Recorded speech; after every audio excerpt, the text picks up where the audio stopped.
Moadim l'simcha, everyone. My name is Samuel Klibanoff. I'm the rabbi here at Congregation Eitz Chaim of Livingston, and it's a pleasure to be able to share words of Torah with you here on this wonderful Passover holiday. As I'm sure all of you have spent a lot of time getting ready, preparing, cleaning, or packing for this wonderful Pesach holiday we just had. And I'm sure you had two, or maybe one, wonderful Seder that was shared with family and friends. The question I have for you is, what do we do afterwards? How do we build on the momentum that we had at the Seder? One of my children actually was sad at the end of our second Seder because she said, well, it's not fair. I wish we had another one because I still have so much more that I want to do. So how do we capture that feeling, that youthful exuberance of wondering what it's like to capture every single moment possible from this wonderful holiday? So I want to share with you one idea that I think perhaps could help us going forward. One of the highlights of the Seder is, of course, the singing of Dayenu.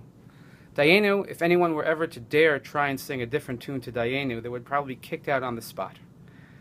My older sister is a music therapist, and when she was doing her externship out of Temple University, she was at a senior citizen home, and she was doing spring songs. So she came in with her guitar, and she was playing songs for Easter and songs for Passover, and then she started playing Dayenu, and of course, one of the residents singing, clapping, dancing with her, really in tune and really enjoying the moment.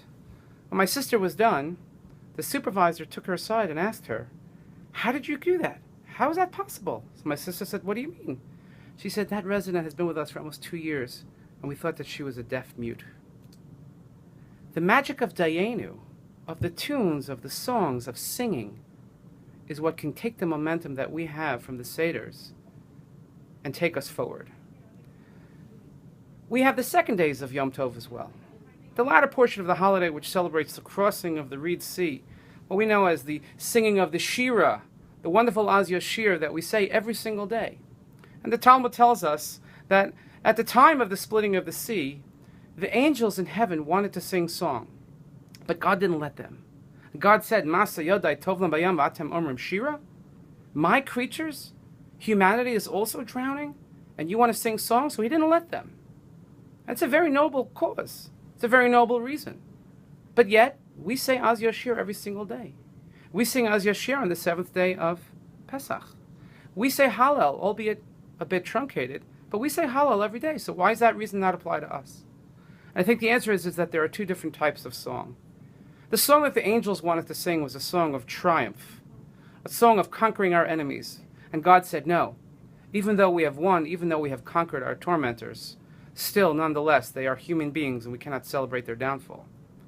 But when the Jewish people sang, they sang in recognition, a longing, a yearning for their Creator, recognizing that everything that we have been saved, that we are alive because of God, because of the miracles that God did for us. And that's a different type of song.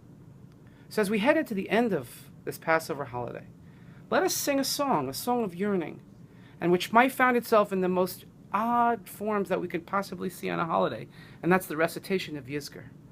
People have often wondered, why do we say Yizkor, such a sad, depressing prayer, on a holiday of joy? But Yizkor really is a longing for those who gave us life, for those who made us who we are. Yizkor is saying to your bubby, look, I used your Seder plate. I used your recipe. And you're saying to your long Zaidi, I used your tune that we sang for Halach Ma'anya. And I used your Haggadah, still with the same stains of wine and matzah that you had when you were young. And that's a type of song as well. We sing songs to carry us through, to take that momentum that we built in the first days, take us through these intermediate days, and then finally carry us through the final days of Passover. A song of recognition, of yearning, and saying, God, you know what? I'm part of something great. I belong to a wonderful nation, a wonderful tradition. So ask yourselves, on these final days of Passover, are you a Dayenu Jew? Dayenu with a period, that is, in which we said, you know what? We've had enough, and I don't want any more. Or perhaps Dayenu with a question mark. Dayenu? Have we done enough? Is there more that we can build on? Is there more that we can accomplish?